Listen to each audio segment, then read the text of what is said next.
Welcome in, everybody, to Fantasy Pros. This is the Fantasy Baseball Podcast. It is me, Joey P, Joe Pisapia, and today we're going to take a look at the outfielders. That's right, it's the ultimate outfield guide. We're going to go through the outfield 1s all the way to outfield 5. There's going to be some DHs in there as well, because that's how we roll. And of course, helping me go all the way rolling down the hill is the Welsh, your favorite, everybody. Let's hear 3 cheers for the Welsh. I love that. There's no 3 cheers for anybody like a anymore. hip hip hooray. Yeah, like we don't get a good old 3 cheers for anyone. Let's bring that back this year on leading off. How what would we do that? Wait, what are we going to do? I don't know. Hip hip hooray. Like a sounder or something? Or just cheer 3 times. I don't know. We'll figure that out. Is hip hip hooray the same as 3 cheers? What would you do if you 3 cheered? Hooray! Hooray! Hooray! Yeah, that does feel awkward, but I wanted you to do it. I really wanted you to do it. Yeah, that was super awkward. How about just hip hip hooray?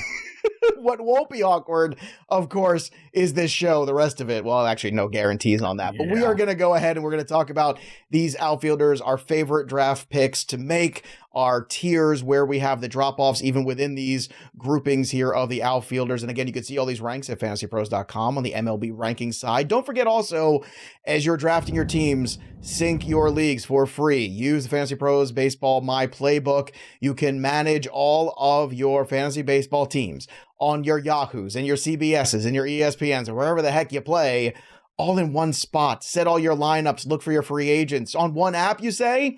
Yes, I say that's correct. So go do that. Also, don't forget as well, Draft Wizard is open for business, fantasypros.com/mock. You can also download the Draft Wizard app as well. And of course, the Draft Kit is free and available at fantasypros.com/draft kit. And remember, when you are a premium Fantasy Pros member, you get upgraded tools for all of the above, including the amazing draft software. So you can never screw up a draft ever in the history of the universe. So Welsh, the outfielders last year, this was a tricky group.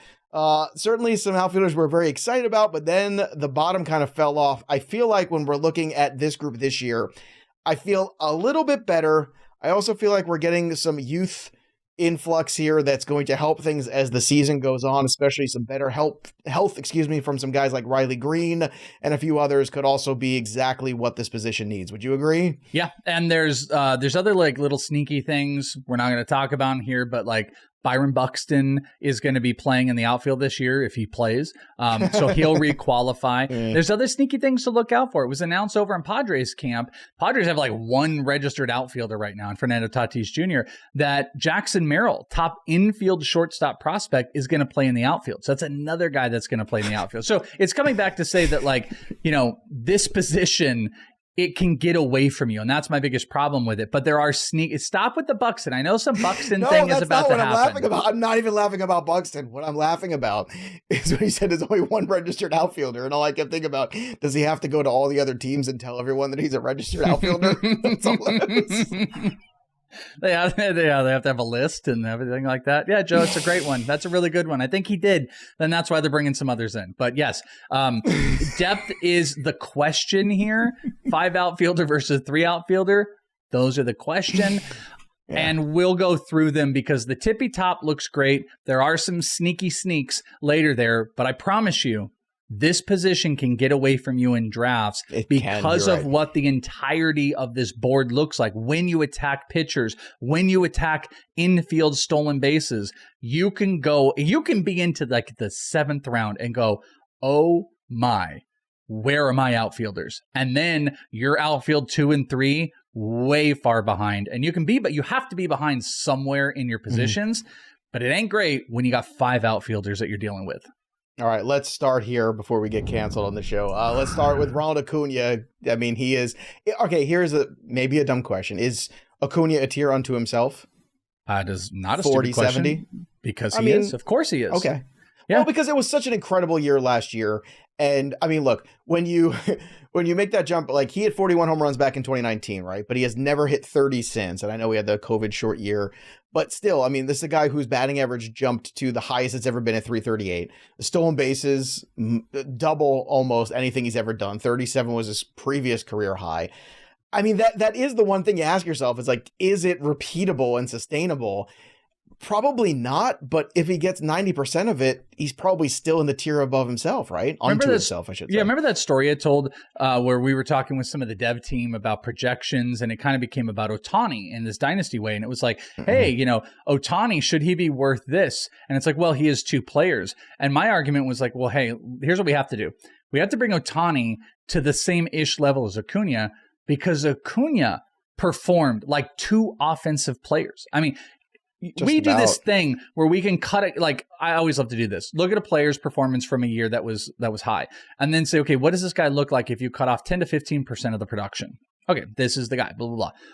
Acuna, you take a 50% of the production, and it's still like 30-something stolen bases. It's 30-something steals, 20 homers. It is 50-something RBI. It's like CJ Abrams.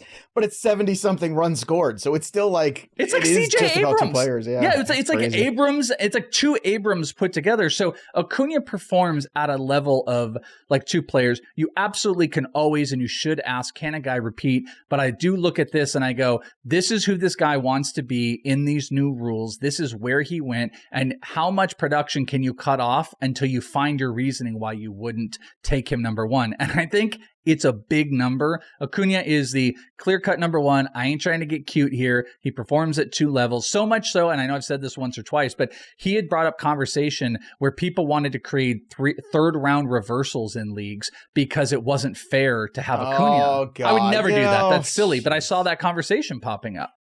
I got your 3rd-round reversal right here, buddy. Right. All right, let's go to the next grouping here. So Acuna, an island. After that, Julio Rodriguez, Corbin Carroll, our boy, Mookie Betts, Kyle Tucker, Fernando Tatis at 7. You've got Aaron Judge, Juan Soto at 8, Alvarez at 9, and then Luis Robert at 10. To me, this is... The top 10 is that grouping, 2 to 10. That is, so if one is the superlative tier in Acuna, this is the A tier. Right after that, would you agree?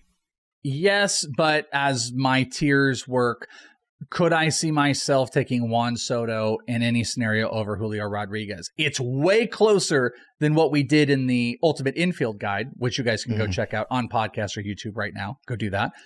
It's way closer, but the answer is no. So in that these are this core, Julio, Carroll, and Betts are their own tier in my mind. I don't deviate from those 3. It is always those 3. So it's Julio, Carroll, Betts, and then it's Tucker, Tatis, Judge, Soto. That's the next tier.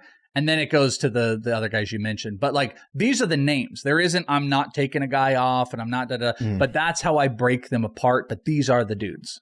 I already have bet Julio Rodriguez for AL MVP. Again, just like I did last year. I anticipated Shohei Ohtani getting traded, and I still hold true. If Ohtani did get traded, like he should have, I think Julio's second half would have spoken volumes. It would have been a very interesting conversation, but I don't think we've seen the best out of Julio Rodriguez yet, which is scary for the rest of the league. So obviously this group is great. Like these are all 1st-round picks, basically. So, I mean, we can't split hairs over either of them because I don't have any hairs to split anymore, literally. But you have plenty. Michael Harris comes in 11, Randy Arozarena at 12. So between those 2 guys, who are you taking, Harris or Arozarena? Michael Harris. He is one of my draft day targets. I absolutely love him. The only thing that gets me off of him is if I like went in a different territory, like pitching, 3rd-round pitching in 15-team leagues tends to be where I want to go. But I do want Michael Harris. We talked about it with Ario Cohen on the ATC projection show here, that he performs at essentially a 1st-round value. We did that thing where I broke it down. Guys that hit 280 go 20-20 in the outfield. There were 4 that did it last year. The other 3 we already talked about in the outfield. Michael Harris is the 4th. I think he's going to bounce back even bigger this year. I love the team to run. Ballpark factor is great. Harris is going to hit a little bit higher in the lineup than some of the other guys. Like I talked about Jared Kelenic in an episode that I think he's going to bounce back up. That I love Michael Harris. I'd love to target him. I'd love to get a value on him. And the high batting average really gives him a floor that he just doesn't hurt you anywhere. Now, 40-point difference in batting average between Harris and Arozarena. I begrudgingly agree with you, but I love Randy Arozarena. He's just fun. Next one, Adolis Garcia at 13. Nolan Jones at 14. Mike Trout at 15. Let's stop here. Mike Trout, Welsh. It's come to this. I feel like this is where we are. So last year, only played 82 games when he did play on the field. 18 homers, 44 ribbies, 54 runs scored, 263 batting average. The FantasyPros projections right now on FP have him at 88 runs, 34 homers, 87 RBI. We know the stolen bases are gone, hitting 263. Where are you at with Trout? Is Trout somebody that you think like this is a good value for him, or is Trout somebody where you're just saying, you know what, I just can't take this roller coaster anymore with the injuries, and now he is like Acuna on island unto himself, but not in a good way because the rest of this Angels team is not good, Welsh. I know a lot of people, he's kind of become like the DeGrom of hitters in some degree, where people are like, I just can't do it. When he's on and when he plays, he performs at a high level. And I hate doing this because like I tend to defend DeGrom and then he gets hurt and it's everything that everybody said. I'm right because he's the best player on the planet when he's playing, and then he gets hurt like everybody said. So this just leads back to like, yeah, I'm going to be back on Mike Trout. This is the cheapest you have ever gotten Mike Trout outside of like, you know, the rookie year when he was sent back down. I'm tempted. Like that's how cheap it is. I'm tempted. But like as you should be, because he is a high 30 to 40 home run hitter. Even with bad players around him, he can pull 90-90. He doesn't run anymore. That's gone. And I think the average can improve a little bit. I think he might be a little less swing heavy. But it's the playing time, and that's what you're going to have to come to terms with. If I took Elly De La Cruz and I had Jazz Chisholm, I don't think I'm going to take Mike Trout. But if I had a lot of safe options, if I took Freddie Freeman in the first, and I took, Bryce Harper in the second, or I guess I wouldn't take two first basemen, Rafael Devers in the second. I'm a little depleted of stolen bases. Hopefully I'd make it up earlier. But like I think it's calculated risks with players. To me, Mike Trout is worth a calculated risk. It's just, is that at the expense of other worthwhile risks? I think you'll already know the bats that are risky by the time you get to Trout to know if you can do it. Then it maybe comes to terms of pitching. Sure, roster construction makes a difference. I would say this too, and I can't believe I'm going to say these words, and I might live to regret them. In roto leagues, I can't justify taking Trout over Chisholm. I just can't do it. Yeah, there's too much speed there. The batting average is not going to be that far apart. They both are huge injury risks. One is much younger. I can't justify it, and I know that might for the stolen bases. I get it. I get I said in roto leagues, I can't head to head or season long. I can't justify Trout over Chisholm. I can justify Trout over Bellinger. That I can do a little bit easier. Who's next on this list at 17? Christian Yelich at 18, coming off a year where he was 19 homers, 28 stolen bases, hit 278. So a bounce back year for him, no doubt. And it's been a while. Like this is his best season since 2019. Are you buying Yelich's bounce back? I guess I wouldn't say buying, because if I were buying, I think I would be like hyper aggressive on Yelich, and I don't feel hyper aggressive. I mean, 17 stolen bases or 17 homers, 23 stolen bases is the projection on the Bat X, which of single aggregate projections was the highest ranked according to FantasyPros last year. So those aren't extreme numbers. I think the batting average could dip. I actually think the stolen bases might dip a little bit. I think Yelich is coming to the point where he does need to pick a side. He needs to pick a side. Is the power going to go and he's going to work it through the legs and be a higher batting average guy? Or are the legs going to go and he's going to work on the side of being a bigger power hitter and maybe selling out a little bit more? And I think that deficiency with the injury stuff might be a problem. I'm fine. I'm indifferent about Yelich. Like if I come into a spot and he's fallen a little bit, I kind of want a value on him and he makes sense for the roster construction, I'll do it. He's definitely not a draft day target for me though. I'll tell you what, I like him at this ADP, and in some ways I actually feel better about him than I do about Chisholm or Trout, because he did play 144 games last year, 154 the year before. And, in both of them, did show stolen base potential, 19 steals in 2022, 28 last year.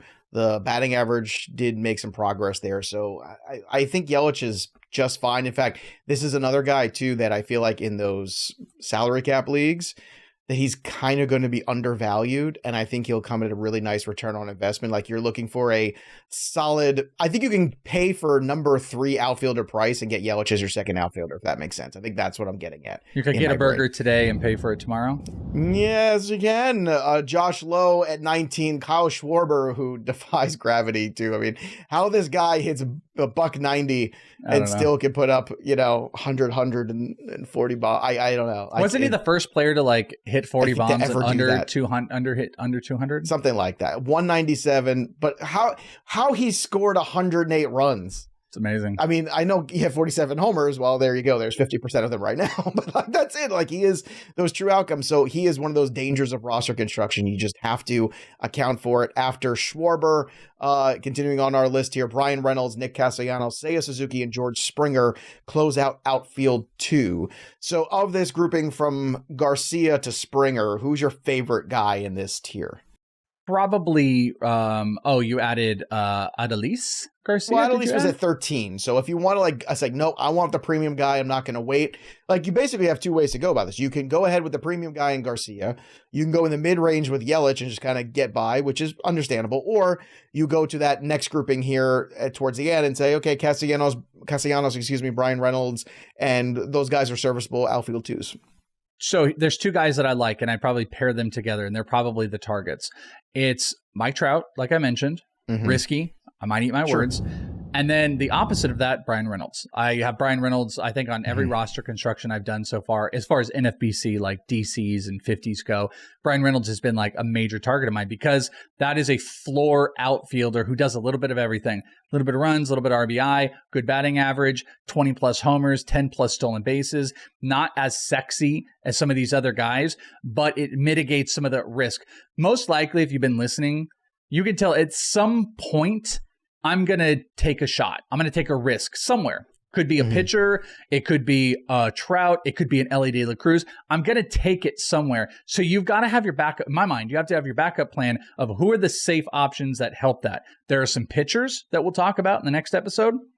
And there's hitters. And Brian Reynolds, to me, is one of those hitters that's a good, like, all right, I could take a breath. This guy's going to help fix some of the problems if things don't work out with what I done. If I took Kyle Schwarber and all the, by the way, if you didn't look at his batting average, Kyle Schwarber was an elite 3-category player. Elite. I mean, we talked about. Yeah, but that last one was such a deficit, and he doesn't steal bases really. So, You know what he is? He's the power hitting version of kind of like Nico Horner, where I admit in the last episode, Nico Horner is not quite elite in 3 categories, but he's high up. He's like elite stolen bases, really good batting average, and maybe elite runs. And that's 3 categories. The others stink. Well, that's Kyle Schwarber. And he stinks stolen bases and stinks in batting average. But if I were to take one of those type of guys, specifically Schwarber, Brian Reynolds is a great backbone for that because he just evens it out. If I was in a deep 3 outfielder league, 3 active outfielders, I think Yelich, Brian Reynolds, and then taking a shot at Riley Greene later on in the draft was exactly the kind of place I'd like to go. Like if I missed out early on the I was about to say if you go late, because the strategy is a little bit different 5 to 3 outfielder. It is. But I'm just saying if that's the format, I think that makes some sense in terms of getting the best bang for your buck. I'm with you 100%. I've always been a Brian Reynolds guy. Everybody who's watching the show for years knows that. Steady, floor, things you can count on. And Reynolds has been that dude. All right, the outfield 3s, this is where we start to get a little wacky here. You're going to see some guys here with some positives and some negatives attached to them, and also some guys that you're not exactly sure where they're going to play. Spencer Steer at 25, Evan Carter at 26. I've already voiced my concerns about him. Jordan Walker at 27, Lane Thomas at 28, Teoscar Hernandez at 29, Anthony Santander at 30. Let's stop here. I want to compare the Baltimore guys because Mullins is at 31. I want to talk about this first grouping here. You were a big Jordan Walker guy last year. It was getting sent up and down kind of year, filling out, the first year of his MLB service time. Do you think Jordan Walker is ready to hit the ground running in 24? Yeah, I mean, he was sent down because of the defense. Like he was hitting 278, I think, at the time he was sent down, and we were like, whoa. You see a lot of young players struggle with getting the ball up in the air.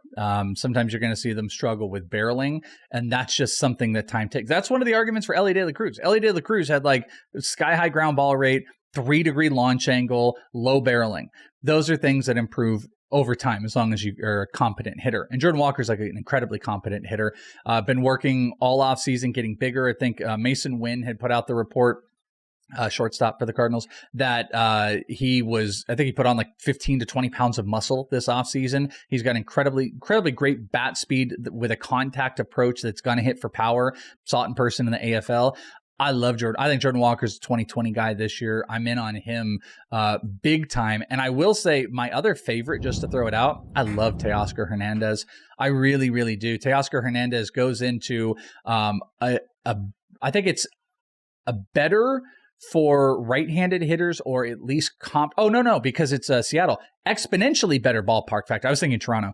Exponentially better ballpark factor going from Seattle, which is the worst, and going to the Dodgers, which is a mid-pack team. Good hard hit numbers. He's essentially on par with where he's been when he was in Toronto the year before. He hit 35 homers, similar factors in LA, and you go into that lineup that may want to not attack some of the top end of the stats, and also may want to attack harder the back end of the lineup, so they're not giving extra opportunities to get Ohtani and get bets up. All I'm saying is, like, I think Teoscar Hernandez is going to hit 30 plus this year. I think he's going to come back in it, and it was a great signing by the Dodgers. So I really love his new destination. I remember when the Ohtani signing happened, I think I said to you, I was like, I still feel like that lineup's a little top heavy. When you start making signings like this, it starts to lengthen that lineup. Well, like it just really does. Makes a big difference there. So we're in agreement there. Santander, another big power season. Cedric Mullins, a down year for him. With Heston Kjerstad, with some of the other talent that you have, in this mix, is Mullins in danger of maybe getting dealt here or losing out some playing time? Coming off a year where he hit just 233, the stolen bases were down. I know he had some injuries. He only played 116 games, but still, do you think Mullins is a guy that isn't long for Baltimore, or do you think they say, no, Mullins is our guy, bad year, write it off, and he might actually suppress the value of some of the youth in Baltimore? Yeah, that's a good question. I kind of find it hard to believe that, like, the team would trade like another veteran. Like you're just going to have a bunch of like 22-year-olds like running around like it's like a college team. Maybe they do. I think Mullins is still like a top end of the lineup type of hitter. He still steals bases. I think they believe in him.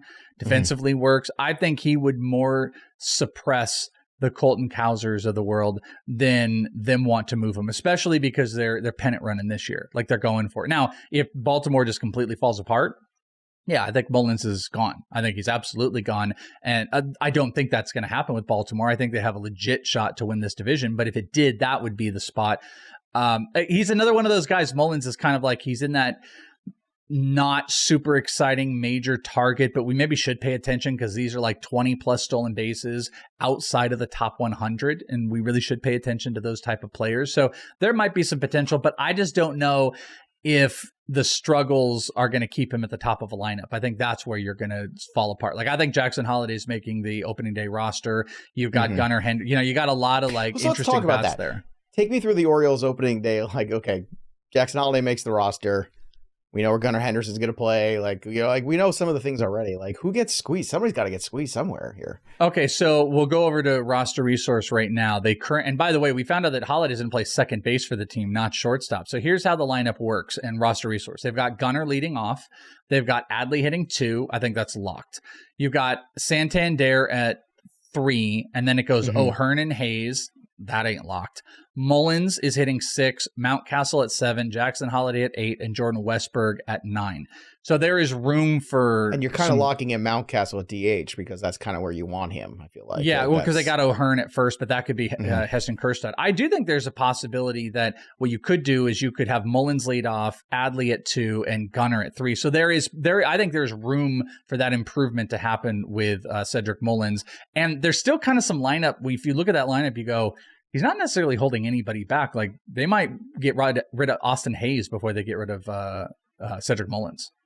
Yeah, Heston Kjerstad's the guy that I keep coming back to. I told you I like that player a lot. I'm very excited to see him this year. Let's take a quick break in the action to tell you about Trophy Smack. Are you ready to make a bold statement in your fantasy baseball league? Show your league mates you mean business with the bling ring from Trophy Smack and stand out as the true champion you are. We've teamed up with Trophy Smack to bring you an epic giveaway that will take your league celebrations to the next level. To be eligible, all you need to do is subscribe to the Fantasy Pros MLB YouTube channel, your ultimate source for fantasy baseball insights and updates, and leave a comment on any of our videos. That's it. The best part, we'll be announcing the lucky winner right here on the channel, so don't forget to turn on those notifications.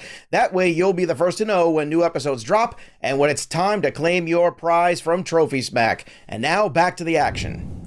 All right, so let's continue on with this grouping here, because after the Baltimore guys at 32, you have Ian Happ, Esteury Ruiz, 33 overall, TJ Friedel at 34, Riley Greene at 35, Soler at 36, who just signed with San Francisco as of us recording this.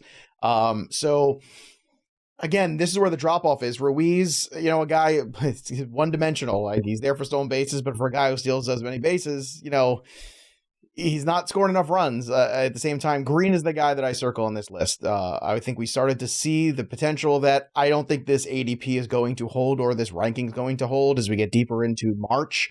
Would you agree with that statement, that Greene is one of these guys that you know is going to be, you know, people start to see him, that's going to start to get talked about more in the fantasy baseball community, that ADP, the ranking, everything's going to rise. So now is your kind of your best value early on. Yeah, I'm not sure he'll be a massive riser, but he will. And I agree with you. This is the guy. This is the guy that I would target. The two guys of all the guys you said in this grouping, I like Riley Greene, and I actually really like Jorge Soler. He's just a guy I've kind of continuously trying to get late power from. He's got a team. He's locked in, going to hit in a prominent spot in the lineup for the Giants.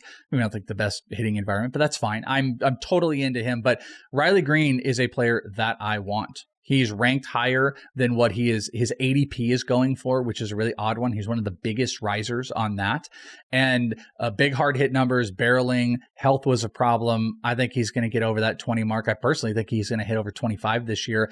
I just don't know if there'll be like hype around a Tigers outfielder that's going to make him go crazy. But I won't disagree with you saying this is the best time, because like his ADP is around, I think it's 134 on FantasyPros ADP, the consensus ADP. He's the 135th player overall, 170 in ADP consensus right now. I don't love it if he gets inside the top 100 or something like that. So yeah, take him now. And you might get him at a better ADP. Look, 170 average ADP, like I think he's going to outperform that. Like I just do. I think he's a better player than that. I think he's a guy that has 20/20 potential.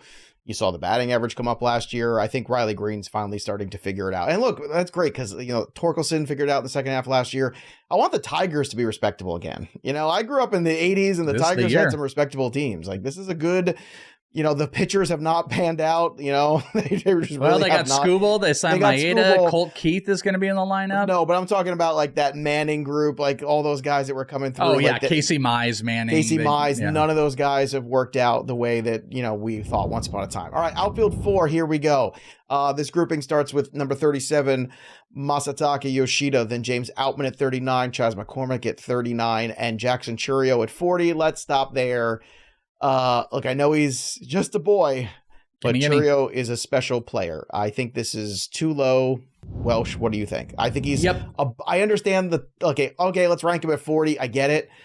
But to me, he's much closer to 20 than he is to 40 in terms of rank. So my caveat always is, yeah, totally, I'm a prospect person, but I don't typically hone in on prospects in redraft leagues, except when they're values. And, you know, Corbin Carroll ended up being a value because he just completely destroyed all expectations. But like, he jumped into the top 50.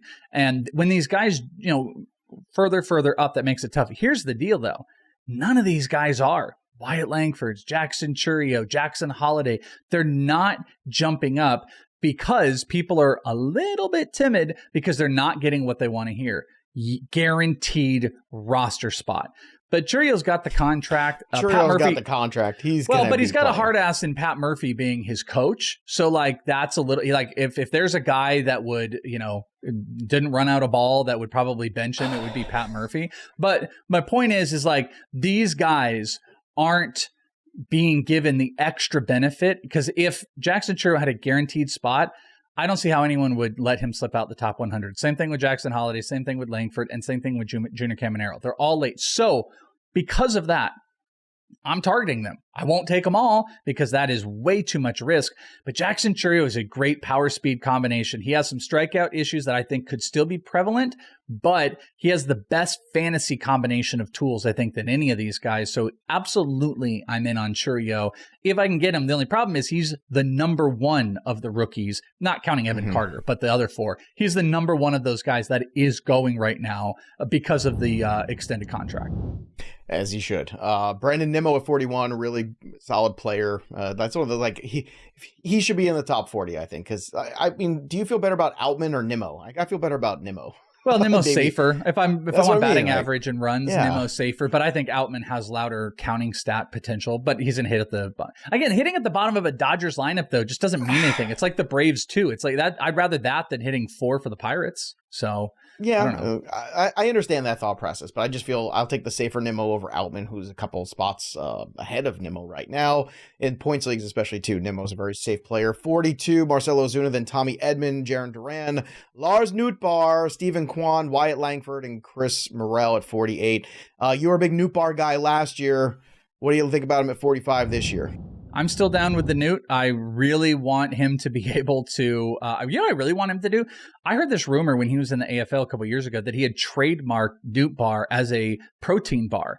And it never came to fruition. I want him to make that bar. I want the Newt Bar. But I want Newt Bar to start implementing a lot of that driveline stuff that he's been doing while taking batted balls, hard-hitted batted balls, and putting them in the air and the homers to start going. It feels like a bounce back for the Cardinals this year, doesn't it? Like, they made some of those, like, I know they were aggressive on the pitching market with all the veterans they signed, right? The Grays and the Lins and all these guys they brought in there. Like, I think they were like, look, you know, especially once Corbin Burns is now out of that division too.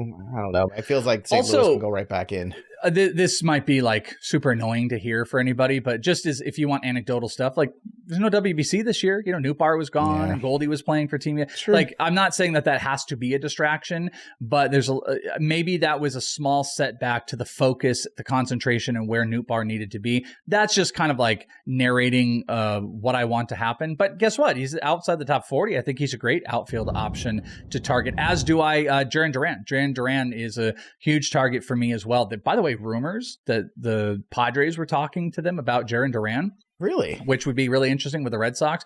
But Duran is almost guaranteed full-time playing time, big stolen base numbers, had huge hard hit numbers last year. I think he's ready to take a big fantasy jump.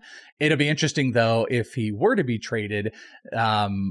I don't know how I would feel about that a Red Sox team, again, it's just rumors. It may not happen, but a Red Sox team giving up on him like that, but that'd be a pretty powerful offense. Either way, Nootbaar and Duran, I'll take both of them. I don't feel like the Red Sox have much of a plan anymore. Is it just me? Like, that front office, ever since the Mookie Betts trade, I still trying to like figure out what the hell they're doing. I think their fans are doing the same thing. I think you can circle the Mookie Betts trade, and ever since, you're watching the Red Sox just slowly kind of just throw their hands up like, we don't really have a plan here. You know, folks. Management, they brought in Kyle Bodie, who was a creator of Driveline, and he can probably do some wonders with that pitching staff. So that's a first start. Craig Breslow is going to be there. That's a really good start. I do think what they probably look at an offense that doesn't fit what they're looking for long term. It's like, we have Devers, we have Casas, and then we just have stuff. They have minor leaguers on the way, but I don't know. I don't know where Duran fits. I don't know where some of these guys fit for them. So I agree with you. I don't know if offensively they've built quite enough of a plan where I think they feel okay where they are pitching. Wyatt Langford at 47. That's a player we're both high on. Let's talk about Wyatt Langford. Your expectations here. Again, you might have to be patient, but at 47 overall in the outfield list, you think that's good enough for that patience to pay off?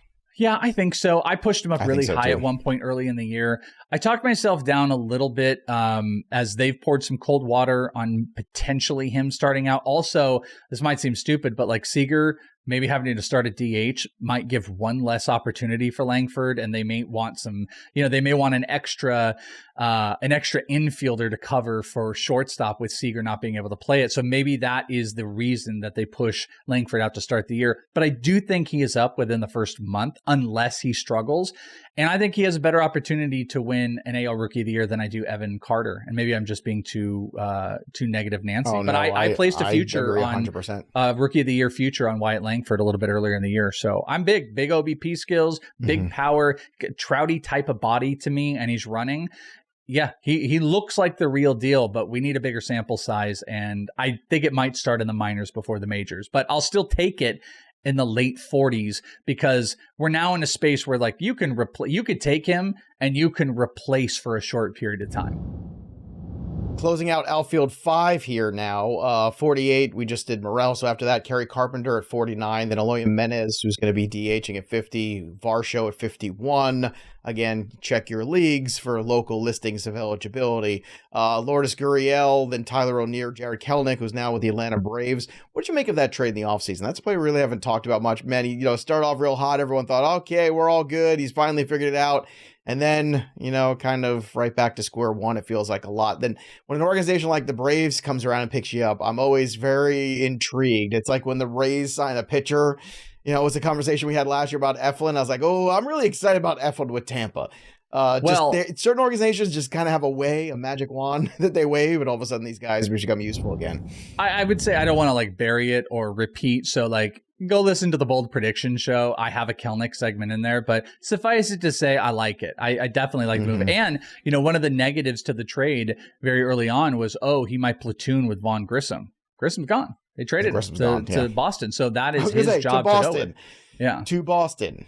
That was a good trade. That was a good trade. I guess. A Vaughn Grissom to me, I'm not a Vaughn Grissom guy. I just haven't been. We'll see. We'll see if I'm right or wrong. Gurriel, O'Neill, Kelenic, then Sawinski at 55, Taylor Ward at 56, Starling Marte at 57, JD Martinez still without a home. We'll see what happens. A 30 home run season for him. Again, these are DHs / outfielders here, utility guys we're talking about as well in the outfield. Max Kepler, Tavares. That's the top 60 here. Outside of 60, there are names like Brent Rooker, who had a really good power season.